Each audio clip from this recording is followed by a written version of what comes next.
खऱ्या अर्थानं मातीसाठी मातीचा मळवट कधी करता येत नाही आणि त्यावर शेतकऱ्यानं काळीच काढून असा राजनेता इथं घडत नाही आणि याच जिल्ह्याला शेतकऱ्यानं कष्टकऱ्यानं आणि कामगारानं काळीच काढून द्यावं असं व्यक्तिमत्व म्हणजे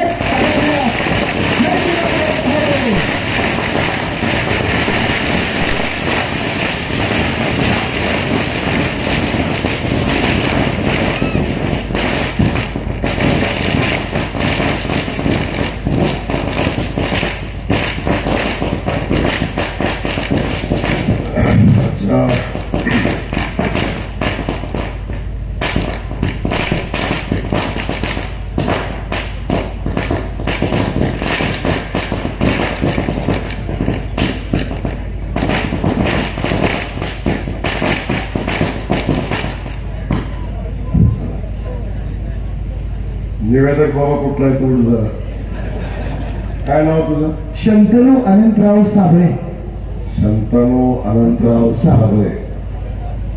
तू मला आता बोलायला उठवलं तेव्हा म्हणला जयभाऊ अजात शत्रू आहेत. अजात शत्रूचा अर्थ काय रे? ज्याला कोणी शत्रू नाही असं म्हणायचं होतं मला, पण ज्याने शत्रू ठेवले नाही असं व्यक्तिमत्व. नाही, मलाच प्रश्न पडला की हे कुठल्या जयभाऊबद्दल बोलतोय. मुळात शत्रू जास्त आहेत पण दादा तुम्ही ठेवलेला. अर्ध काम तर सभेचं अर्धा वेळ अख्खा निवेदकच घेतो, बाकी बोलायचंच नाही. अच्छा,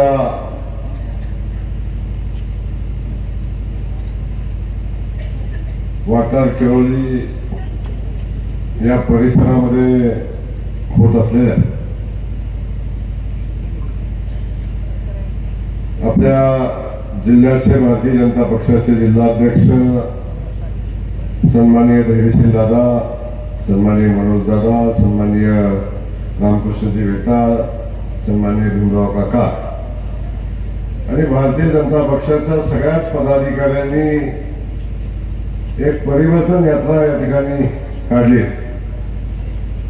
त्या परिवर्तन यात्रेच्या निमित्तानं गावागावामध्ये जायचं, आपण केलेल्या विकास कामाचं भूमिपूजन, आपण केलेल्या विकास कामाचं उद्घाटन करायचं, शासनाच्या योजना लोकांच्या पर्यंत सांगायच्या, शासनानं काय काम आपल्या जनतेसाठी केलं हे सांगायचं आणि गेल्या 25 वर्षापासून आणि आपल्या मतदारसंघात 15 वर्षापासून असलेलं नेतृत्व कसं कर्तृत्ववान आहे,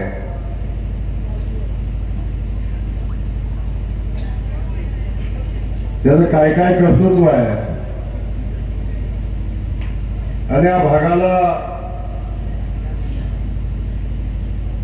त्यांच्या कर्तृत्वानं किती विकास कामं आली याचा ओहापोह करायचा,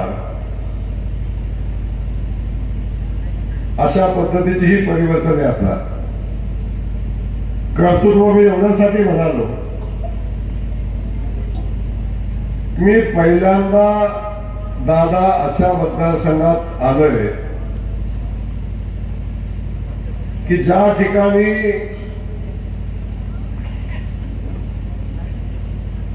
आमदारांनी नव्हे, ज्या ठिकाणी आमदारांनी नव्हे आमदाराच्या विरोधात काम करणाऱ्या लोकांनी केलेल्या विकास कामाचं बोर्ड लागतात आणि त्यांनी केलेल्या कामाचं भूमिपूजन उद्घाटन होत असतं. हा पहिला मतदारसंघ.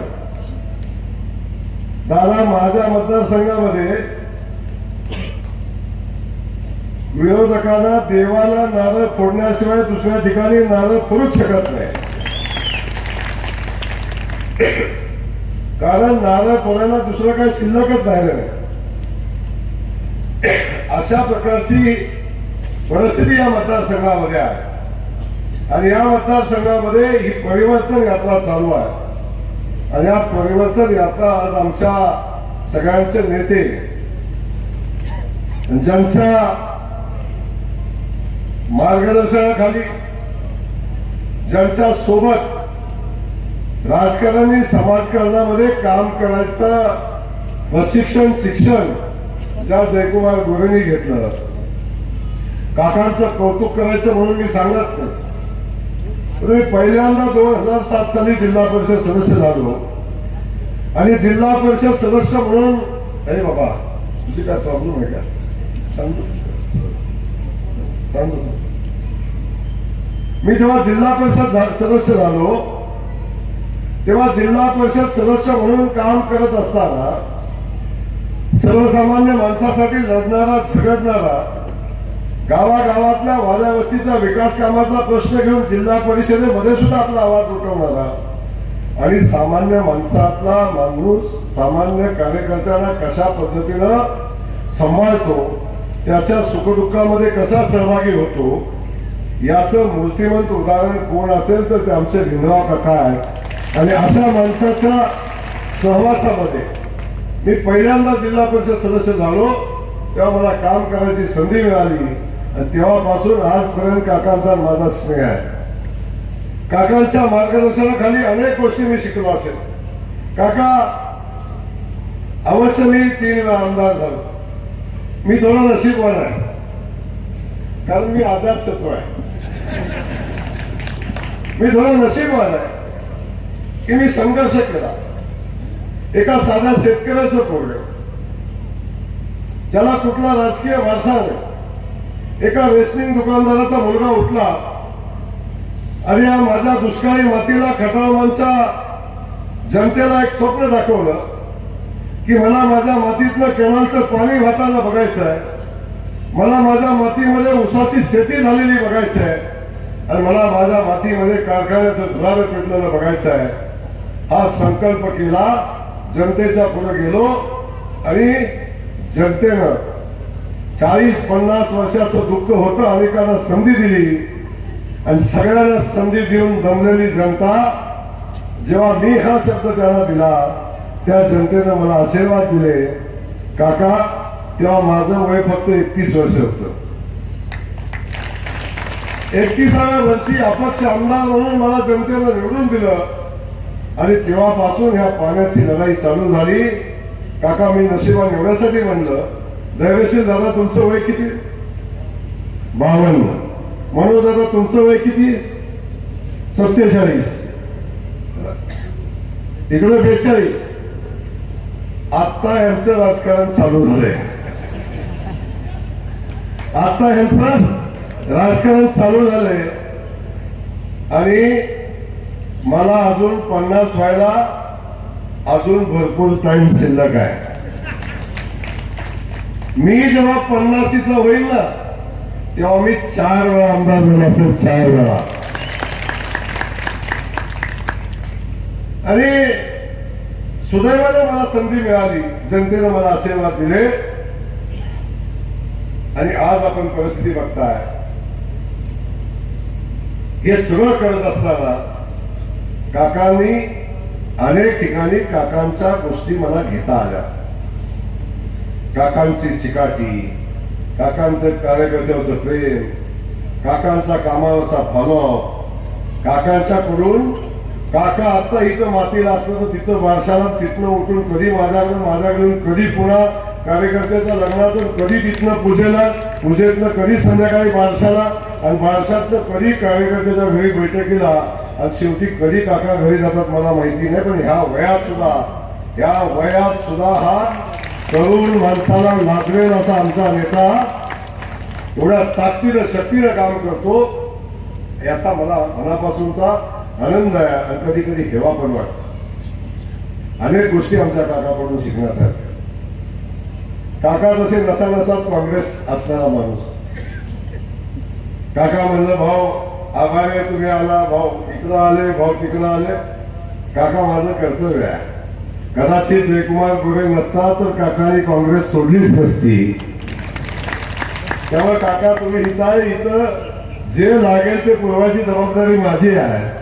त्यामुळं काकांनी बोलवायचं मी याचं नाही असं घडणार. पण आज या कार्यक्रमाला आमचे काका या ठिकाणी उपस्थित आहेत. संपतराव दादा त्यांच्याकडूनही खूप शिकण्यासारखं आहे. शेवटी काका दादा असतील काका असतील, मी खूप वयाने तुमच्यापेक्षा छोटा आहे, अनुभवाने पण खूप छोटा आहे. राजकारणात मला संधी मिळाली असेल, पण ही लोक बोलत असताना कधी कधी ऐकायला शिकलं पाहिजे. माझं तुमच्या आमदाराला हेच सांगणं आहे, कधी कधी ऐकायला शिकलं पाहिजे. ऐकतच नाही काय, सारखा असा शर्ट उडतो, कुठं घडी पडली नाही पाहिजे. सारखा असा शर्ट उडतो, कुठं चुकून वाकून घडी नाही राहिली पाहिजे. माणसात बसलं तर 3 बटणं काढतो, शर्टाला कुठं घडी नाही पडली पाहिजे. हे सगळं परिस्थिती नाही.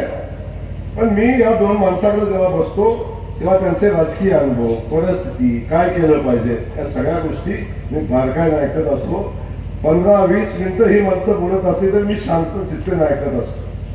यातच ऐकण्याचा हेतू काय असतो की अनुभवात बऱ्याच गोष्टी आपल्यापेक्षा यांच्याकडे ते शिकता येतात. आणि जो माणूस अनुभव घेतो आणि शिकायचा प्रयत्न करतो तो यशस्वी होतो. हा माझा अनुभव आहे. म्हणून मी आपल्याला सांगतो की ऐकायला शिकलं पाहिजे.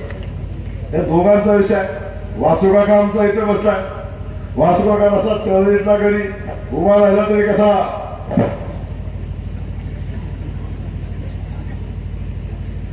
हरकत आहे पहिल्यापासून. पण काका आमच्या सुद्धा काका जेवढा संबंध आला त्याने काही चांगली माणसं मला भेटली, त्यात आमचा वासुकाका पण आहे. कामाच्या बाबतीत, रस्त्याच्या बाबतीत, अडचणीच्या बाबतीत आणि विकास करताना सगळ्यांना सोबत घेऊन जायचं, या सगळ्या गोष्टी काका तुम्ही करता. आणि शेवटी या सगळ्या गोष्टी करता म्हणून आपण सगळेजण या ठिकाणी स्टेजवर आहे. सागर आमचा पलीकडे बसलाय. सागर आमचा दुसरा असा काकासारखाच घरी आहे. काकाच्या तालमीत तयार होतोय, पण त्याची चिकाटी, त्याचंही काम घेण्यासारख्या अनेक गोष्टी आहेत. आणि अशा कार्यकर्त्याची फौज आज आमच्या सोबत आहे. चिन्मय पलीकडे आहे आणि इकडे आमचं सगळेच कार्यकर्ते या ठिकाणी आहेत. आणि हे सगळे असताना आता अजितदादा गटाचे राजेंद्र घाडगे आहेत, तुषार जाधव आहेत, विजयकुमार जाधव आहेत. मी आज नशीबवान आहे. अजितदादा गटाचा गडी माझ्या स्टेजवर आहे याचा मला आनंद आहे. म्हणजे एक वेळ शिंदे साहेब इकडून अडचण आहे, पण अजितदादा गटाची माणसं जयकुमार गोरेसाठी दादाने सोडायला तयार झाल्याची परिस्थिती आहे. पण इथं सन्मानानं आमचा अजितदादाचा गटही इथं उपस्थित आहे. तर सगळ्या सहकाऱ्यांचं मी मनापासून या ठिकाणी स्वागत करेन. सगळीच मंडळी मागे आहेत, सगळ्यांची क्षमा मागेन. आपण सगळे तुला मुलाचे कार्यकर्ते. शेवटी आम्ही पुढे कितीही बसलो, आम्ही किती मोठा नेता झालो तरी आमची मागची भरी आमच्या सोबत असल्याशिवाय, यांचे आशीर्वाद सोबत असल्याशिवाय, यांची ताकद सोबत असल्याशिवाय आणि खालच्यानी मनात घेतल्याशिवाय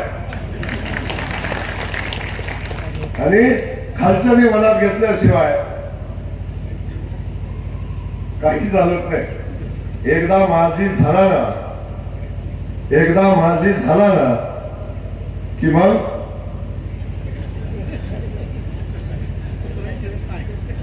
केव्हा मागच्या जायली जातो कळतच नाही. तेव्हा समोरची माणसं सगळ्यात महत्वाची. आमच्या माता भगिनी असतील, ज्येष्ठ बंधू असतील, काकाचे सगळे सहकारी असतील. काकांचा प्रत्येक कार्यकर्ता मी ओळखतो, कारण सगळे लोक माझ्याकडे येत असतात. अगदी काय काम नसतं तर काय सांगतात, भाऊ 15 दिवस झालं तुम्हाला बघितलंच नाही, एकदा तुम्हाला बघावंसं वाटलं म्हणून आलोय. काय नाही आलो, काहीच काम नसते, फक्त तुम्हाला बघावंसं वाटतंय म्हणून आलं. एवढं प्रेम करणारी काका माणसं ज्याच्या नशिबात आहे ते जयकुमार गोरे आहे. तर अनेक वेळा, अनेक संकट, अनेक विषय, अनेक अडचणी, या सगळ्या अडचणी मार्ग काढून हा जयकुमार गोरे तो उभा आहे. नाही तर कोण रेशनिंगच्या दुकानदाराच्या पोराला आमदार करते हो? कोण करते? जिथं बघितलं पलीकडनं काय अवस्था. या सगळ्या गोष्टीमध्ये या ठिकाणी आज येताना मला मनापासून आनंद होतो. आज काकांनी आग्रहानं मला सांगितलं भाऊ आलं पाहिजे, म्हणून आज या ठिकाणी आलो. कामाची भूमिपूजन झाली आणि कामाची भूमिपूजन दाखवत असताना कार्यकर्त्याचा चेहऱ्याचा आनंद बघितला. आणि हा आनंद बघत असताना काकांचा मला आज 10-12 दिवसापूर्वी काका, किती दिवस झाले मला नक्की आठवत नाही, काकांचा मला फोन आला. म्हणजे भाऊ, त्या आमदाराला तुम्ही आणलेल्या, आपण आणलेल्या कामाचं भूमिपूजन केलंय. म्हणजे कुठल्या? म्हणजे आपल्या रस्त्याचं भूमिपूजन केले. ज्या रस्त्याचं काम झालं पाहिजे म्हणून काकांनी मला सांगितलं, धैर्यशील दादा असतील, मनोज दादा असतील, या सगळ्यांनी मिळून आम्ही त्या कामांचा बजेटमध्ये समावेश केला. ते काम आम्ही मंजूर करून आणलं. मंजूर झाल्यावर टेंडर होईपर्यंत काकांचा फॉलोअप होता. अगदी सगळ्या गोष्टीत काकांचा फॉलोअप होता. रोकडे साहेबांच्याकडं, जाधव साहेबांच्याकडं, त्या इंजिनियरकडं, सगळ्याकडं काकांनी फॉलोअप केला. हे काम चालू झालं पाहिजे म्हणून सांगितलं. अशा कामाचं भूमिपूजन करायला इथं विद्यमान आमदार आले. दुर्दैव बघा कसं आहे, शेवटी इकडून असतो ना, असतो बरोबर. देवाला सुद्धा मान्य नव्हतं की हे काम ह्यांनी केलंय, म्हणून देवानं पाठीच चुकवली. पण एक मला सांगा, आता मी बोलताना बघितलं, मनोज दादांनी सांगितलं ह्या कामाचं उद्घाटन केलं, तिथली पाठी काढली. धैर्यशील दादा मी बोलतो पुढं, पण सगळ्यांनी सांगितलं की ही पाठी काढली, तिथं कामाचं भूमिपूजन केलं, इथं कामाचं भूमिपूजन केलं. आमच्या महिला भगिनी इथं बसलेल्या आहेत, इथं आपण सगळेजण बसलाय. तुमच्याकडे लगीन होतं का? लग्न असतं का तुमच्याकडे? लग्न असतं. मग लग्नात मध्ये पाया पडणे असते का? असते ना. त्याला कोण असते?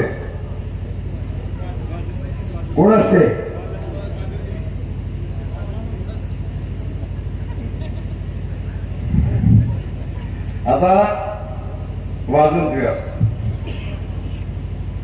लग्नात बघतो आपण, लग्नात पण वाजंत्री असतात. पाहुण्याचं स्वागत करायला असतात, नवरीचं स्वागत करायला असतात. नवरी झाली की नवरीला स्टेजवर न्यायला असतात, नवरदेवाला स्टेजवर न्यायला असतात. असते का नाही? तर इथं वेगळी परिस्थिती आहे. इथली परिस्थिती एवढी अडचणीची आहे की तुमचे विद्यमान आमदार थर्ड नवरदेव नाहीत आणि धड वाजंत्री पण नाही.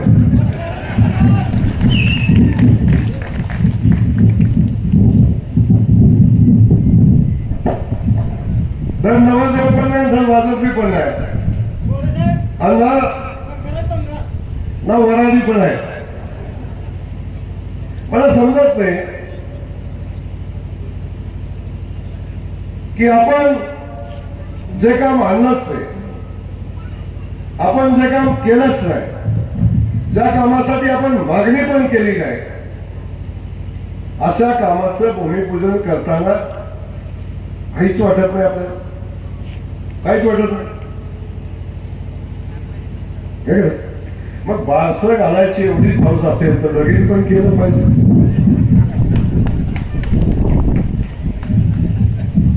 ना.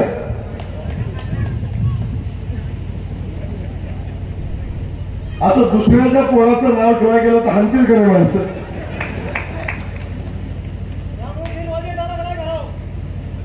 समजून घ्या तुम्ही ही परिस्थिती काय येते.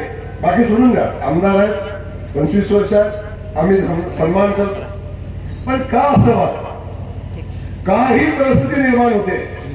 गावागावामध्ये आज लोक समोरची माणसं काम करतायत, पण आमदाराचं काम नाही गावागावामध्ये. का बरा वस्तीवर गावांची लोकांची कामं होत नाही? का अडचणी निर्माण होत आहेत? जयकुमार गोरे इथं आल्याच्या एवढा वेदना होतात दादा, तर ही वेळच का निर्माण होऊ दिली? का जयकुमार गोरेची इथल्या लोकांना गरज भासली? का इथल्या कार्यकर्त्यांना आवश्यकता भासली की आमचं काम जयकुमार गोरे करू शकतो? त्या जयकुमार गोरेकडे आम्ही इथनं 80 किलोमीटर, 70 किलोमीटर, 60 किलोमीटर जातो. का गरज भासली? आणि इथनं 25 किलोमीटर, 20 किलोमीटर असणाऱ्या आमदाराकडे माणसं जात नाही, तिकडे काय येतं? याचं आत्मपरीक्षण आमदारांनी केलं पाहिजे, हे माझं या निमित्तानं मत आहे.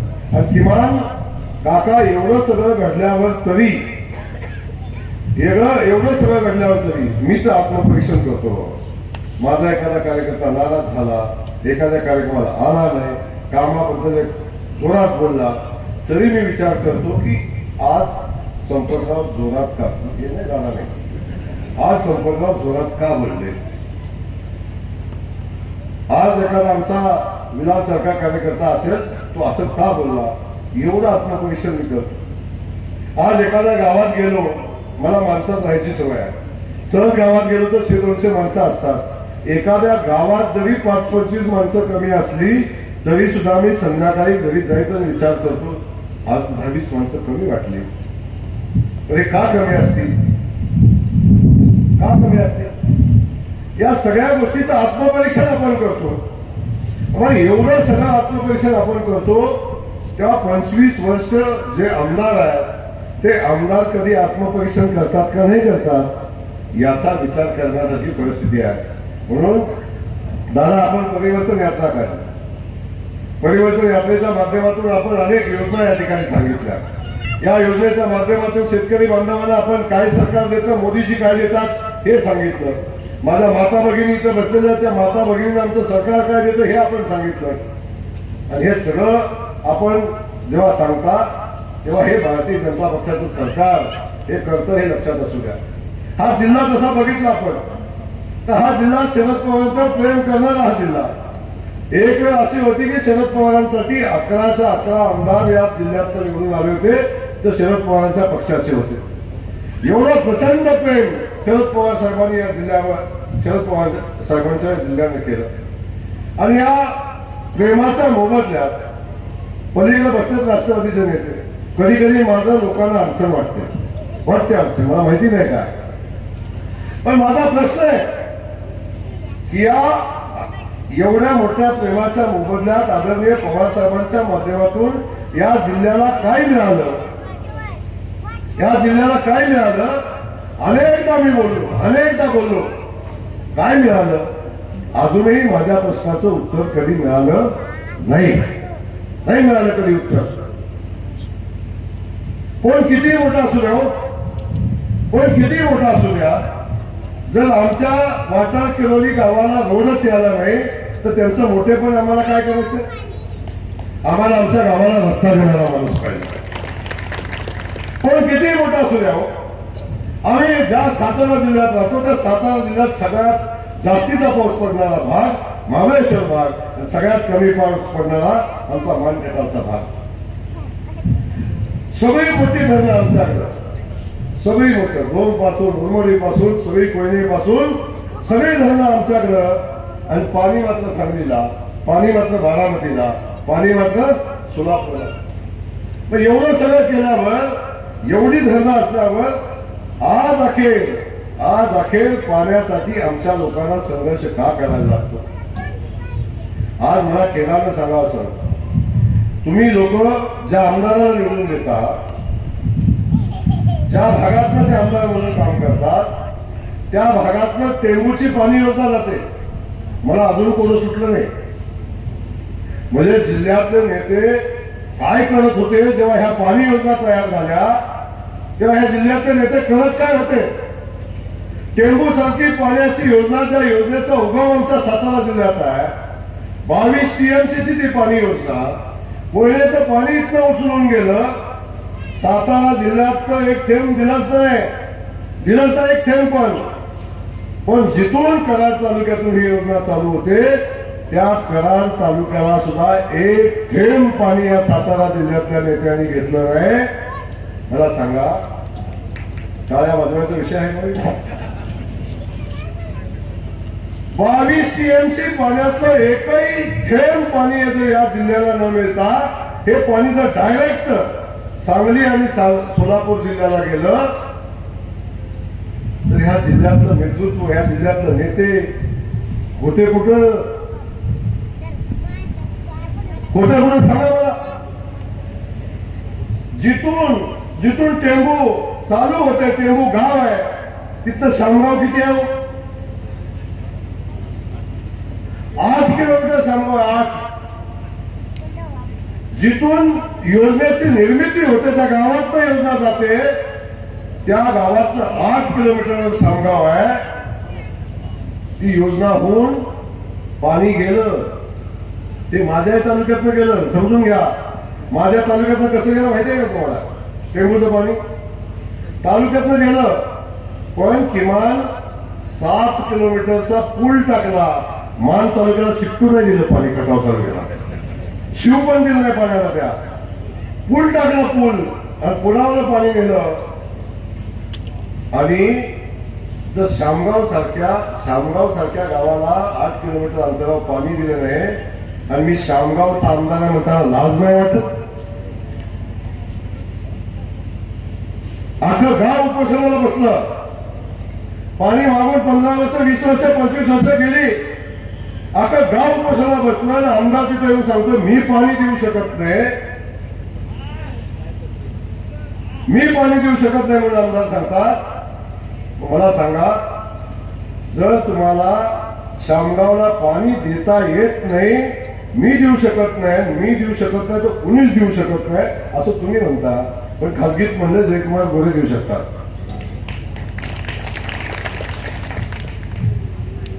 पण तिथं उपोषणात त्यांची लोक बसली होती. ते पाणी देऊ शकत नाही म्हणून सांगितलं. धैर्यशील दादाचा फोन आला. दादा म्हणजे आपले कार्यकर्ते बसलेत, काही करा भाऊ, पण ते लोक उपोषणाला बसलेत, तब्येती बिघडायला लागल्या, अख्खं गाव येऊन बसतंय, आमच्या महिला भगिनी येऊन बसतायत.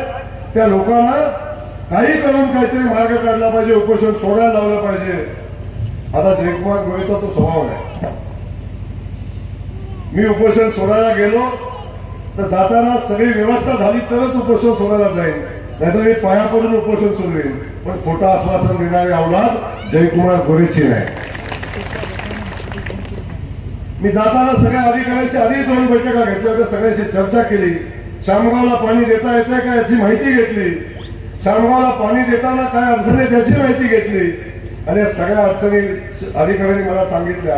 आम्ही अधिकाऱ्यांना जाताना एवढंच सांगितलं, या सगळ्या अडचणी मलाही माहिती आहेत, या सगळ्या अडचणी मलाही माहिती आहेत. अधिकारी म्हणून तुम्हाला या अडचणी मार्ग काढायला लागेल. मी गावात जाऊन सांगतोय, मी शामगावला पाणी देणार आहे, आणि ते पाणी देण्यासाठी जे करायला लागेल ते करा. अशा पद्धतीची भूमिका मी अधिकाऱ्यांच्या जवळ मांडली. अधिकाऱ्यांनी त्याला सकारात्मक प्रतिसाद दिला, आणि शामगावला निवडणुकीच्या आत आम्ही शामगावला पाणी योजना मंजूर करू, पाणी मंजूर करू अशा पद्धतीची भूमिका आपण घेतली. मग मला सांगा, झालं का नाही मंजूर पाणी? झालं ना? शामगावला पाणी बातमी छापली वाटतं. पण एक परिस्थिती समजून घ्या. जर मानगटावचा आमदार, दुष्काळी भागातला आमदार मतदारसंघातनं इकडे येऊन या गावातल्या, या तालुक्यातल्या गावाला पाणी दिलं पाहिजे, मिळालं पाहिजे ही भूमिका घेतो आणि पाणी देतो. आणि तालुक्याचा आमदार 15, 20, 25 वर्षापासून आमदार असताना त्या गावाला पाणी देऊ शकत नाही. कोयनेच्या काठचा हा भाग आहे. उरमोडी कुठे आहे माहितीये तुम्हाला? उरमोडीतनं जयकुमार गोरेनं पिलीव घाटात पाणी नेलंय, ज्याचं अंतर किमान 170 किलोमीटर आहे. 170 किलोमीटरवर पाणी नेलं. या भागातल्या गावागावात अजून पाणी नाही. किवळला अजून पाणी नाही. अजून जायगाव इथलं आरवी तुमचा नेता, त्या वेळू या सगळ्या गावाला पाणी नाही. पलीकडची रहिमतपूरच्या बाजूची गावं आमचा निलेश माझ्याकडे घेऊन आला, त्या गावाला तिथं पाणी नाही. मला समजत नाही, ही माणसं झोपूच कशी शकतात? ही माणसांना झोप लागतीच कशी? अरे पाणी कोयनेचं वाहतंय, पाणी कृष्णेचं वाहतंय, पाण्याचा पूर येतोय, माझ्या गावात शिरतोय, कराडात शिरतोय, कुठं शिरतोय. आणि कराड पासून, कोयनेपासून 10-20 किलोमीटर अंतरावर असलेल्या गावातला शेतकरी पाणी करून तडपडतोय. आमच्या भगिनी पाणी करून तडपडतायत. या माणसाला झोप लागते कशी? कौतुक मला तुमचं केलं पाहिजे, तुमच्या सहनशीलतेचं केलं पाहिजे. पहिल्या 5 वर्षात पाणी दिलं नाही, दुसऱ्या 5 वर्षात पाणी दिलं नाही, तिसऱ्या 5 वर्षात पाणी दिलं नाही, चौथ्या 5 वर्षात पाणी दिलं नाही, 5व्या 5 वर्षात पाणी दिलं नाही. अरे अवताला झोपलेला बैल सुद्धा एक दोन वेळा बसला तर अपशकून झालाय म्हणून बाजारात नेता.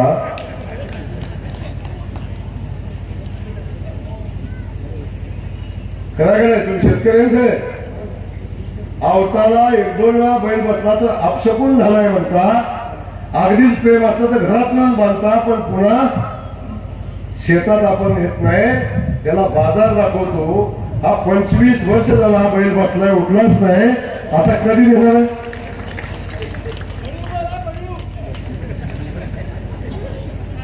या सगळ्या गोष्टी तुम्ही लक्षात घ्या. इथं म्हणले या इथल्या कार्यक्रमात गावाच्या इथं या गावाच्या कार्यक्रमात म्हणले हा तो आमदार मान खटावचा इथं कसं काम देईल? तुम्ही हे आहे म्हणून इथं मला यायला लागलं. जर तुमच्यातच दम असता तुमचं इथं काम करायचं तुम्ही मला कशाला यायला लागलं असतं इकडं? कशाला येतंय इथं? मला सांगा, तुमच्या गावाला पाणी दिलं कोणी तर मला कशाला यायला लागेल? समजून घ्या, यांच्यात दम नाही, तुम्ही काम करू शकत नाही म्हणून ते आमदारला इथे यायला लागलं, त्या लोकांना तिकडे यायला लागतंय. माझी विनंती तुम्हाला आहे की आपण या भागात विकासाच्या कामाबद्दलची भूमिका प्रामाणिकपणे घ्या. आता घ्यायची विषय राहील ना, आता बदलाचा दिवस आहे. आता काय 40 दिवस राहिले, आता घेऊच नका, आता निवांत राहा. या सगळ्या परिस्थितीमध्ये आपण काय गोष्टी समजून घेतल्या पाहिजे की का असं घडतं. वाटार केवलीत येऊन सांगायला लागतं की आमदार तिकडचं इथं कसं काय काम होतं. या सगळ्या गोष्टी दादा मगाशी बोलताना म्हणले हनगरवादी धनगरवादी हा या योजनेचा संकल्प आदरणीय पी.डी. पाटील साहेबांनी केला होता. आणि पी.डी. पाटील साहेबांनी तो संकल्प केला की या भागाला पाणी आलं पाहिजे. मी तर असा कार्यकर्ता किंवा आपण सगळेजण आहे, एखादी इच्छा बापाची अपूर्ण राहिली असेल तर ती पूर्ण करण्यासाठी प्राणपणाची लढाई लढणारी या मातीतली लेकरं असतात. मला सांगा, हनगरवाडी योजना होऊन 25 वर्ष झाली, मंजूर होऊन 20 वर्ष 25 वर्ष पोरगा आमदार झालाय. पी.डी. साहेबांना बोलणं काय म्हणत असतील रे, कुठनं काढतं जन्माला घातलं, काही झालं अजून 25 वर्षात पाणी गेलं. काय परिस्थिती? कधी मला माहितीये मी थोडस जास्तीचं बोलतोय, वाटत असेल कोणाला, पण हे आपला भांडा क्लिअर आहे. आपण असंच आहे, पसंत पडलं तर होय मला, नाही तर नाही मला, अडचण नाही आपल्याला. समजून घ्या. हे का सांगतो तुम्हाला, समजेल त्या भाषेत सांगतो. कधीतरी परिस्थिती बदलली पाहिजे. का सांगतो, खटाव मालमध्ये माझ्या 40-50 वर्ष जानेवारी महिना आला की प्यायला पाणी नाही. तुळशी मासीचं लग्न आलं तर पूजेला उसाचं कांड नाही. टँकर आमच्या भगिनीला सकाळी उठलं की फक्त पिण्याच्या पाण्याचं संकट. अर्धा किलोमीटर, 3 किलोमीटर, 2 किलोमीटर, कधी कधी हंडा डोक्यावर घेऊन पाणी आणायला लागायचं. मला कोणं सुटत नव्हतं. एवढं सगळं असताना सुद्धा ही माणसांची सहनशक्ती संपत का नाही? काही माणसं बदलत नाही. 40-40 वर्ष राजकारण करणारी माणसं तिथंच बसतात. पाणी नाही दिलं, रस्ता नाही दिला, एसटी नाही, लाईट नाही, काही नाही, तरी बदलत नाही. असं काय होतं? म्हणून याचं मूर्तिमंत उदाहरण आहे. खटाव मानच्या जनतेनं 45 वर्षानं परिवर्तन केलं.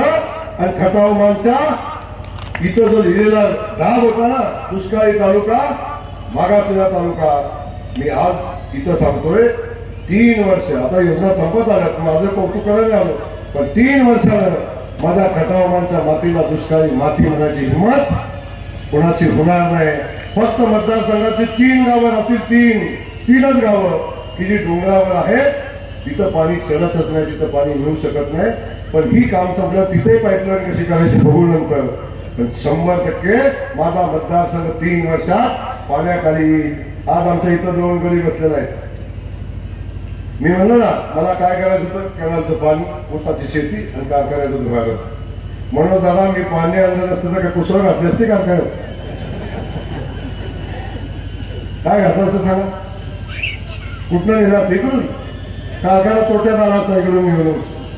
आता नवीन येता तुम्ही इकडून दैवशील दादा, हिंमत झाली असते त्या शेकाव कारखाना घालायची, झाली असते हिंमत. हे सगळ्या परिस्थिती बघा. पलाला कारखाना झाला, गोपूरला कारखाना झाला, श्रीमलीला कारखाना झाला, देवापूरला कारखाना झाला. आणि एवढं झालं तरी जगंडेश्वरला आमच्यातनं गाड्या चाललेल्याच आहेत. माझ्याकडे पहिली टँकर मागण्यासाठी सकाळी लोकांची गर्दी असायची की आमच्या गावात प्यायचं पाणी नाही, आम्हाला टँकर द्या.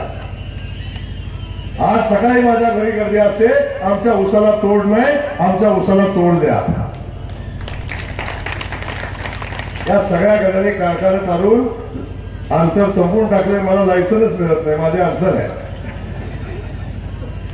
सगळ्यांनी कारखान्याची लायसन्स घेऊन टाकली घरी. कारण हे गरीब मोठ्या घरचं होतं तेव्हा लायसन्स घेऊन ठेवली. ही गरीबा घरचं, याला काय माहिती लायसन्स काढायचं असतं काय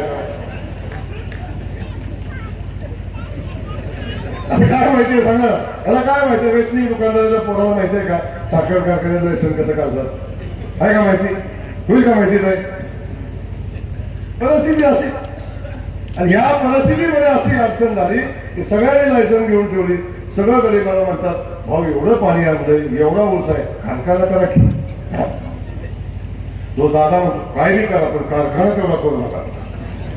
बघा सगळं गरीब कारखाना काय म्हणतात, काही करा पण कारखाना तेवढा करू नका.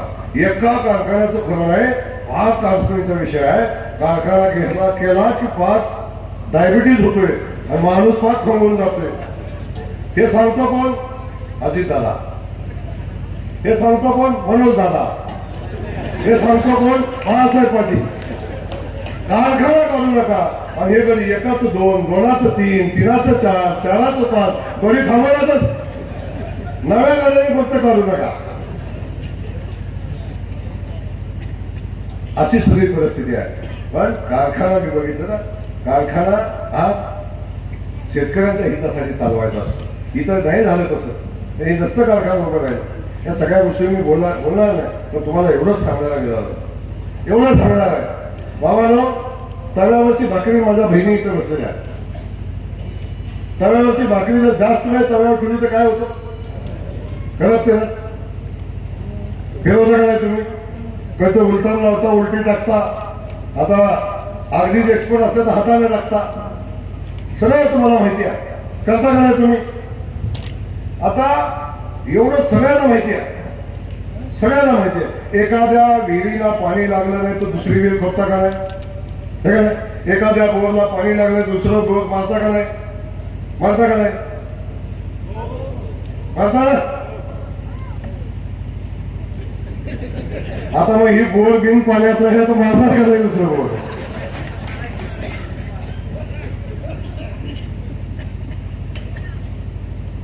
अरे बाबांनो, ही भाकरी फिरवली पाहिजे. आणि हे जोपर्यंत आपण बदलत नाही, लोकांनी तुम्हाला गृहीत धरलंय.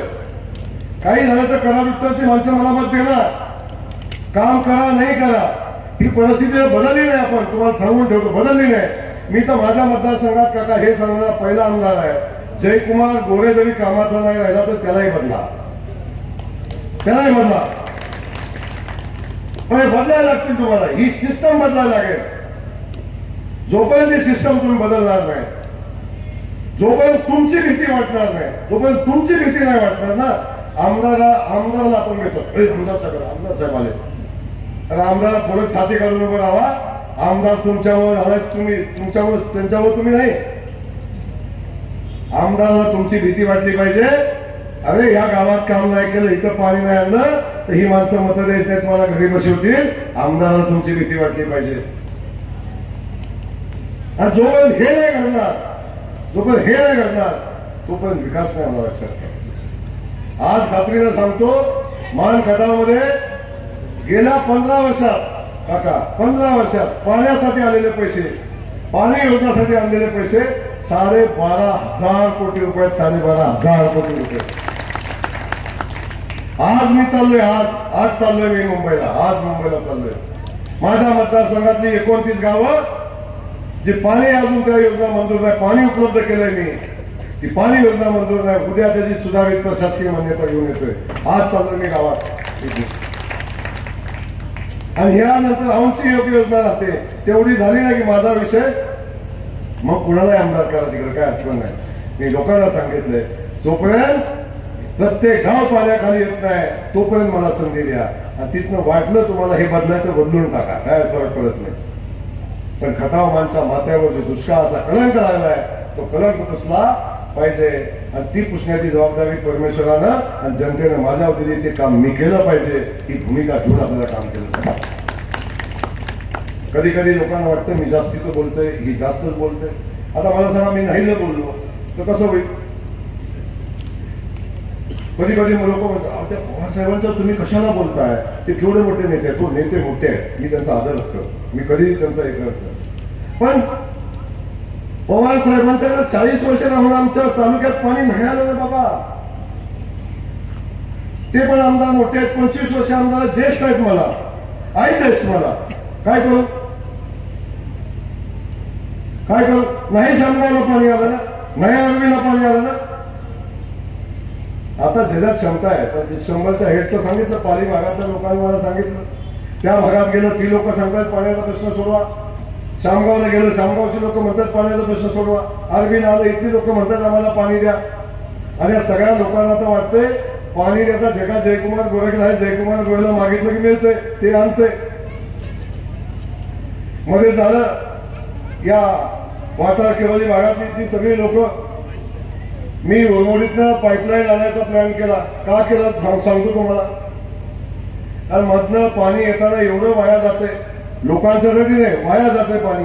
कारण कॅनॉल एकच आहे, कणेरचा कॅनॉल, उरमोडीचा कॅनॉल एकच आहे. आणि या कॅनॉलमधनं एका कॅनॉलमधनं एवढं पाणी बसत पण नाही, अडचण होते. म्हणून मी उरमोडीतनं डायरेक्ट पाईपलाईन करायचा प्लॅन केला. आणि तो पाईपलाईनचा प्लॅन झाला की इथल्या माझ्या शेतकरी बांधवांना वाटलं की आता आमदार डायरेक्ट कोंबरवाडीत नेऊन त्या पंपातच पाईपलाईन घालतोय वाटतं, असं लोकांना वाटलं. आणि असं लोकांना सांगायचा प्रयत्नही झाला. ती लोक गेली आमदाराच्याकडे. ते म्हणलं काय 700 कोटीचं काम कुठं, खायचं काम आहे 700 कोटीचं होतोय तेव्हा काय सांगतोय कोण सांगायचं झाले लोक. 700 कोटी रुपयाची सुधारित प्रशासकीय मान्यता अंतिम टप्प्यात आहे.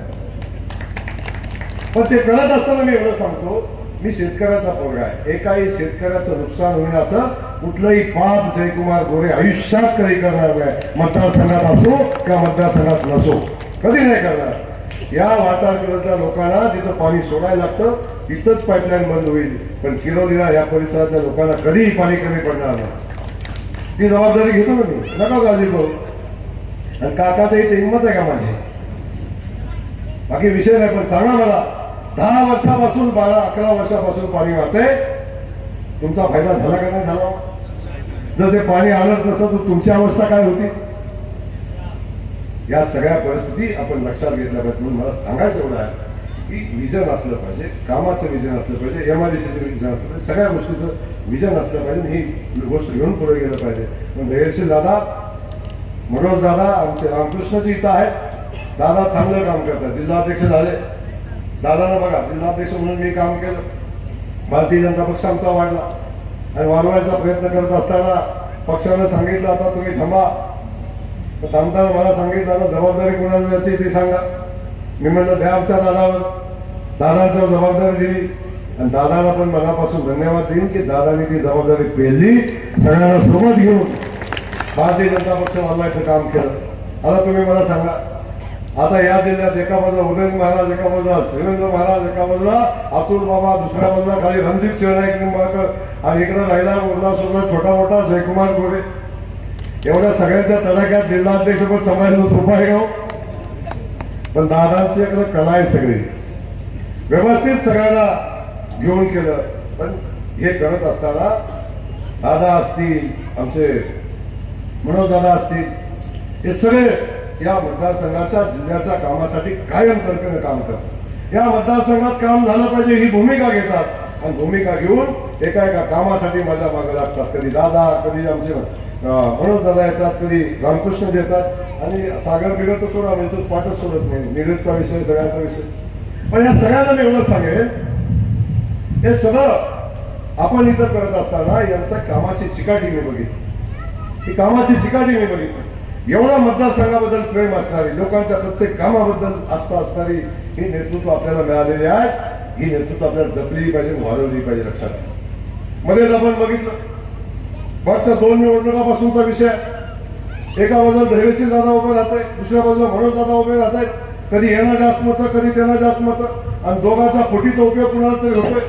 मी मध्येच दोघांना एकत्र घेऊन बसलो, सांगितलं आपण जर वेगळं लढलो तर अडचण होते, सगळ्यांनी एकत्र येऊन आपल्याला काम करायला पाहिजे. म्हणून एकत्र येऊन आपल्याला जबाबदारीनं पुढं लढाई करायला लागेल, ही गोष्ट मी सांगितली. इथं सगळी माणसं मगासपासून बघितलं, एक उमेदवार द्या म्हणलं की टाळे वाजते, एक उमेदवार द्या म्हणलं की टाळे वाजते. मला सगळ्यांनी हात वर करून सांगा, एक उमेदवार दिला तर निवडून आणणार का? हा ना? मी या दोघांनाही काय शब्द दिलाय तर इथं सांगणार, मी या दोघांनाही शब्द दिलाय, या दोघांनाही शब्द दिलाय.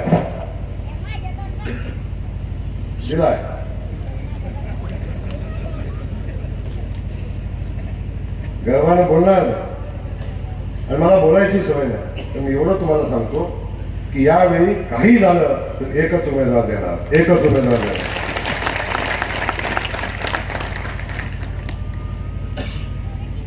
भारतीय जनता पक्षाचा उमेदवार असेल, आता मी काय जाहीर करू शकत नाही, मी काय श्रेष्ठी नाही. अजून माहितीचं जागा वाटप फायनल व्हायचा, लगेच तिकडून म्हणणार आमची सीट आहे, इकडून म्हणणार आमची सीट आहे. भाऊ डायरेक्टच कसा बोलायला लागला. मी आचारसंहितेत असलो तरी आचारसंहिता मतदारांना तोडायला लागतं, तोडल्याशिवाय होत नाही. पण एक लक्षात घ्या, उमेदवार कुठला हा विषय बाजूला ठेवा, भारतीय जनता पक्षाचा अधिकार या मतदारसंघावर आम्ही मागणार. शेवटी सृष्टी जो निर्णय घेतील तो घेतील, पण भारतीय जनता पक्षाचा उमेदवार या मतदारसंघातनं उभा राहायला पाहिजे, आमची भूमिका आहे. आणि तो स्टेजवरचाच असला पाहिजे, ही आमची भूमिका आहे. रामकृष्ण आमचे आहेत, मनोज दादा आहे, थेरेसी दादा आहे. आता परिवर्तन यात्रा तरी गेली, तिघं बी आपल्याच बरोबर असतात. काकांनी सांगितलं की मनोज दादा संध्याकाळी येतात. पण एक लक्षात घ्या, या सगळ्यांना न्याय देण्यासारखी ताकद माझ्या नेत्यात आहे, माझ्या पक्षात आहे. या सगळ्यांना न्याय देण्याची ताकद माझ्या नेत्यात पण आहे, माझ्या पक्षात पण आहे. त्यावर तुम्ही चिंता करू नका, सगळ्यांचा सन्मान राखला जाईल. रामकृष्ण विताजींचा आमचा सन्मान राखला जाईल. आई गडी पळतो, काम करतो, अगदी सगळ्या गोष्टी करत असतो. छोट्या मोठ्या कामासाठी मंत्रालयापर्यंत जातो, मंत्र्याकडे जातो, पक्षाच्या कार्यालयात जातो. सगळी माणसं ताकदीने काम करत असतात. या सगळ्यांना कुठं तरी संधी मिळालीच पाहिजे, बरोबर आहे का नाही? कुठं तरी संधी मिळालीच पाहिजे. पण करायचं काय? आमदारकी एकच आहे, एकच आहे ना आमदारकी. आणि आता किती इच्छुक असलं तर सगळे मिळून जर पाय वाढायला लागला तर आमदारकी घावणार नाही. आणि आमदारकी घावायची असेल तर शिडी करायला लागेल, एकावर एक, तिघांनी एकमेकाला उचलून धरायला लागेल, तेव्हा ती आमदारकी घावेल. घावणार नाही. तुम्हालाही सांगतो, यालाही सांगतो, माझं हीच आहे. जर तुम्ही तिघं व्यवस्थित राहिला तरच ही तुमच्यावर नाही तर ही म्हणणार नाही. किती वेळा चुकीचा माणसा म्हणजे पडणाऱ्याला मत द्यायचं, खरं का? मला सगळी भेटतात सांगतात. आता आम्हाला पडणाऱ्या उमेदवाराला मत द्यायला सांगू नका. तेव्हा अजिबात काळजी करू नका. देवेंद्रजींच्या बरोबर माझी चर्चा झालेली आहे, मी याला कोणाला बोलत नाही, चर्चा झालेली आहे. जी चर्चा झाली, एकदा माहितीचं आमचं फायनल झालं, शिंदे साहेब आमच्या आहेत, अजितदादा आमच्या आहेत, या सगळ्यांचं एकदा फायनल झालं, तुम्ही बाकीची चिंता करू नका. एक उमेदवार यावेळी देऊ, पण करार उत्तर मधनं यावेळी परिवर्तन करायचं आहे. काही झालं तरी करायचं आहे. हा संकल्प आपल्या सगळ्यांना मिळून करायचा आहे. दादा,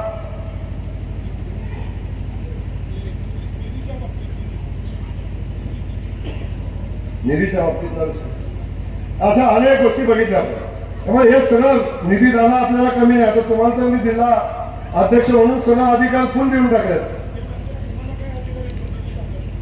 तुम्हाला एक सांगू का, बाळासाहेब पाटलांना फंड आहे 5 कोटी. किती आहे? किती आहे? जिल्हा अध्यक्षाला पक्ष देतो आमचा 22 कोटी. सांगा निधी कुठले येतो ते? जिल्हा अध्यक्षाला आमचा पक्ष देतो 22 कोटी. तो जिल्ह्यात वाटतो. 4 आमदारांचा फंड एकटा वाटतो गडी देऊ. त्याचा भ्रम आहे यांचा, कुठून आलं कसं आलं. दादा आमचा मनोदानाचा विषय आपण ज्या ज्या वेळी सांगितलं, जो विषय सांगितला तो आपण मार्गी लावला. आणि या तालुक्यातला प्रत्येक कार्यकर्ता कुठलाही आला, आजपर्यंत माझा इतिहास आहे, या तालुक्यातला कुठला कार्यकर्ता आला तर कधीही त्या कार्यकर्त्याला मोकळ्या हातानं बोराटवाडीतनं परत येऊ दिलं नाही, कधीच नाही. कुठलं काम असू दे, कधी येऊ दिलं नाही. एवढंच मी सांगेन, आपण सगळ्यांनी एकत्र येऊन जावा, सगळ्यांनी एकत्र येऊन काम करा. पार्ल्याचं उदाहरण तुम्ही बघितलं. पार्ले गावात गेलो, याच्या गटातलं गाव आहे. मी गावात गेलो, मला नेलं, हलगी वाजवली, फटाके वाजवले. म्हणजे 25 वर्षापासून नदीच्या बाजूने एक संरक्षक बिंदन रस्ता बांधायचा आहे. 25 वर्षात आमच्या आमदारांना दिलं नाही. अहो जयकुमार गोरे गेला, 25 महिने सुद्धा नाही लागलो. 7 किती कोटीचा आहे, 7 कोटी रुपयाचा रस्ता त्या गावाला दिला जयकुमार गोरेने. हा नाही माझा मतदारसंघ, नाही माझा मतदारसंघ. हाही सगळ्या गावात सांगायचं म्हणलं तर ही मला म्हणतात किती बरोबर केलं. पण ही सगळी परिस्थिती तुम्ही समजून घ्या. आज माता भगिनी बसलाय, माझ्या बहिणीला माझी विनंती आहे, आपण सगळ्या लाडक्या बहिणी आहे, सगळ्या लाडक्या बहिणी आहे. आणि आता आमच्या सरकारनं सगळ्यांना लाडक्या करून काढलं. त्या सगळ्या बहिणींना माझ्या स्वाभिमानानं सन्मानानं उभं करण्याचं काम आमच्या भारतीय जनता पक्षाच्या एकनाथ शिंदे साहेबांनी, देवेंद्र भाऊंनी, अजित दादांनी आता केले. लक्षात असू द्या. आजपर्यंत तुमचा इतिहास तुम्हाला माहिती आहे. कधी माझ्या बहिणीला, कधी माझ्या माईला, आईला कधी सन्मानाचं स्थान नाही मिळालं. अहो 10 रुपयासाठी, 100 रुपयासाठी तरी कुणाच्या पुढं हात पसरायला लागायचं. 100 रुपयाचा हिशोब घरी 8 दिवस मागतो का नाही. 100 दिलं तर काय केलं ग, 100 दिलं तर काय केलं ग. अहो 10 रुपये मागे त्याचा रुबाब किती असतो, 10 रुपये बघितलंय तुम्ही, असतो का नाही. आता माझ्या भगिनीच्या खात्यावर आमच्या भावानी राखी पौर्णिमेच्या आधी 3000 रुपये पाठवलं. 3000 रुपये 2 दिवस आधी पाठवलं. 3000 रुपये. ताई, सक्का भाऊ सुद्धा राखी हातात बांधताना, सक्का भाऊ सुद्धा हातात राखी बांधताना ताटात 100 रुपये टाकताना 3 वेळा बायकोकडे बघतो, मग खाली टाकतो. आणि याचा अनुभव तुम्हाला मी सांगायची गरज. 3 वेळा बायकोकडे बघतो, बायकोनं मान हलवली तर घरी खिशात हात काढून टाकतो, नाहीतर टाकत नाही. या भावानी 3000 रुपये राखी पौर्णिमेच्या आदल्या दिवशी पाठवलं. आतापर्यंत 7500 रुपये माझ्या बहिणीच्या अकाउंटवर पाठवलं. हा सन्मान माझ्या बहिणीला एकनाथ शिंदे साहेबांनी दिलाय, माझ्या देवेंद्र फडणवीस साहेबांनी दिला, अजितदादांनी दिला. लक्षात ठेवा. आणि हे कधी काय सांगतात आता, ही तात्पुरती योजना आहे. या भावाचा शब्द आहे आणि त्या भावांचा शब्द आहे. 5 वर्ष या बहिणीला खात्यावर 1500 रुपये हे भाव देणार आहे. 5 वर्षात ही योजना थांबणार नाही. आणि तिथनंही पुढे भारतीय जनता पक्षाचं महायुतीचं सरकार आलं तर माझ्या बहिणीच्या खात्यावर येणारे पैसे 1500 ते 2000 होतील, पण 1500 ते 1400 कधी होणार नाही. यांना वेदना झाल्या त्याच्या, यांना वेदना झाल्या त्याच्या. कशाला बायकांना फुकटची सवय लावताय, कशाला बायकाला फुकटची सवय लावताय. कोणी सांगायचं, सुप्रियाताईंनी, सुप्रियाताई सांगावं. ज्या सुप्रियाताई सांगत होत्या, ज्या सुप्रियाताई सांगत होत्या की गॅसचे दर वाढले, गॅसचे दर वाढले, गॅसचे दर वाढले. जेव्हा माझ्या देवेंद्र भाऊ, एकनाथ भाऊनी, अजित दादांनी निर्णय घेतला की माझ्या बहिणीला वर्षाला 6 गॅस लागतात, 6, 2 महिन्याला 1 गॅस लागतो माझ्या बहिणीला. आणि या 6 गॅस मधलं 3 गॅस आता आमचे भाऊ फुकट देणार आहेत. रेशनिंगचं कार्ड घेऊन जायचं आणि गॅसच्या दुकानातनं गॅस घेऊन यायचा. 3 गॅस वर्षाला देणार. यातना सुप्रियाताईला झाल्या, यातना शरद पवारांना झाल्या. माझ्या बहिणीला फुकटचा गॅस मिळतो. आजपर्यंत माझ्या बहिणीचा कोणी सन्मान केला नव्हता. आता घरात कन्या जन्माला आली की आमच्या देवेंद्र भाऊने, एकनाथ भाऊनी निर्णय घेतलाय की मुलगी जन्माला आली की तिच्या शिक्षणाचा सगळा खर्च आता इथून पुढे आमचं सरकार उचलणार आहे. आमचा देवेंद्र भाऊ, एकनाथ भाऊ उचलणार आहे. इथून पुढे मुलीच्या शिक्षणाला 1 रुपया लागणार नाही. मोदीजींनी निर्णय घेतला, आता एक मुलगी आमची जन्माला आली की ती 18 वर्षाची होईपर्यंत तिला लखपती करणार आहे. 18 वर्षाची झाली मुलगी की तिच्या खात्यावर 1 लाख रुपये त्या भगिनीच्या, मुलीच्या खात्यावर येणार आहेत. तिच्या लग्नाला मदत लागेल, तिच्या शिक्षणाला मदत लागेल. 1 लाख रुपये तिच्या खात्यावर 18 वर्षाची झाली घेतील. हे केलं का शरद पवारांनी कधी? हे केलं कोणी कधी? केलं काँग्रेस पक्षानं कधी? पाठवलं तुमच्या खात्यावर कधी 2 पैसे?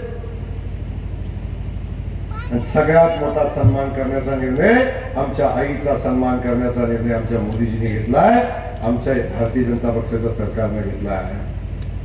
आजपर्यंत आपण बघितलं बाळाला जन्म घालते आमची आई, 9 महिना पोटात घेऊन फिरते आमची आई, बाळाला दूध पाजते आमची आई, मोठा करते आमची आई. आणि जेव्हा शाळेत पोरगा जातो, शाळेत पोराचं नाव घालायला जातो, तर नाव कोणाचं लागतं? नाव कोणाचं लागतं? बाबाचं नाव लागतं. आमच्या आईचं नाव कधी लागलं नाही हो. आईचा सन्मान कधी आमच्या झाला नाही. मोदीजींनी निर्णय घेतलाय, आता बापासोबत आईचे नाव आता मुलाला लागेल. हा निर्णय आमच्या मोदीजींनी घेतलाय.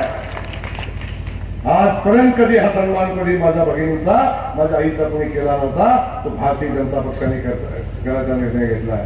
माझी हात जोडून विनंती आहे, या भावांचं सरकार आलं पाहिजे याची काळजी घ्या. बाकी काही करू नका. कधी आपल्याला भाऊ काही कमी पडून देणार नाही. तुम्ही तर आहेच, पण सोबत जाऊन सगळ्यांना सांगा हेच आपले भाऊ आहेत. सावत्र भाऊ आले तर पुन्हा अडचण होईल. लक्षात असू द्या. या सगळ्या गोष्टी आपण लक्षात घ्या. माझी विनंती माझ्या माता भगिनी युवकांना, तुमच्यासाठी काय कमी केलं? काय केलं? कुणी दिलं आपल्याला? अरे शेतकऱ्यांचं लाईट बिल 100% माफ केलं. उद्या परवा आपल्याला लाईट बिल येतोय. देवेंद्र फडणवीस साहेबांचं पत्र येते आपल्याला. शरद पवार म्हणे शेतकऱ्यांचे नेते आहेत ना. केलं कधी? काय म्हणलं ते? अरे हे तर 7.5 HP पर्यंत माफ झालं. 10 HP कुठं माफ झालंय? 10 HP वाले हातवर कळालं. 10 HP वाले हातवर करा. 3 माणसं 4 माणसं आहेत 10 HP वाली. ती तुमच्याकडे आमच्याकडे शोधून सापडत नाही 10 HP वाला. आणि 5-7 HP वाला हातवर का हो?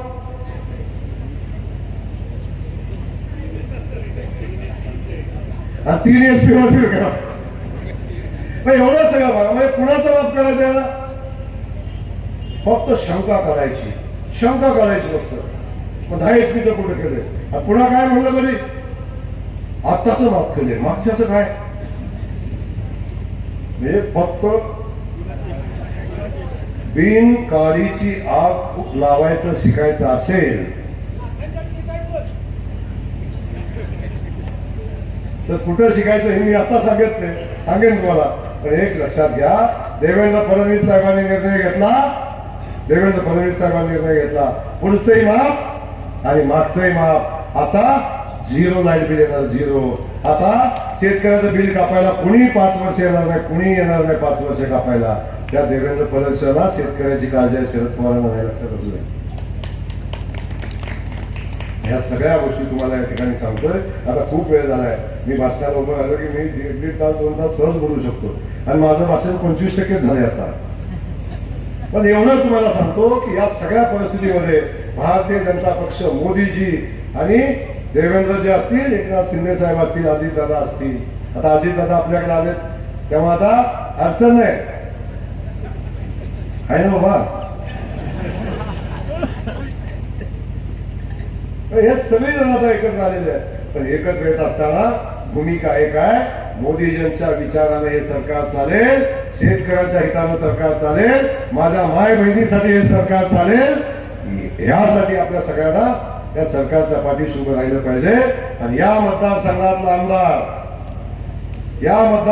आमदार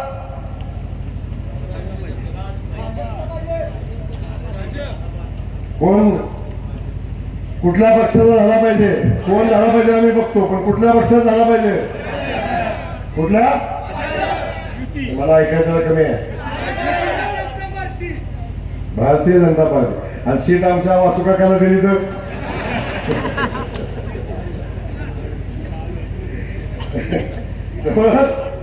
आपल्याला सगळ्यांना मिळून इथं परिवर्तन घडवायचंय. एवढं लक्षात असू द्या. म्हणून आपल्या सगळ्यांना मनापासूनची विनंती करतो, माया बहिणींना, आपल्या सगळ्यांना, बाबांनो एकदा वेगळा प्रयोग करून बघा. या भागाचा कायापालट होईल. राहिलेले सगळे प्रश्न पाण्याचे सुटतील. त्यासाठी आपल्या सगळ्यांना मिळून ताकदीनं महायुतीचा उमेदवार निवडून आणावाच लागेल. त्यासाठी आपण सगळे मिळून शपथ घेऊया. एवढंच आजच्या कार्यक्रमाच्या दिवशी सांगतो. पुन्हा जाताना सांगतो, तुम्ही बाकीची चिंता करू नका, स्टेजवरची काळजी करू नका. आता जबाबदारी तुमची आहे. धन्यवाद. जय हिंद, जय महाराष्ट्र. धन्यवाद भाऊ. कारण उत्तरला पाहिजे चेहरा नवा आणि तो भाजपचाच हवा. यानंतर मुस्लिम बांधव एक जयभावना निवेदन देतील. आपणास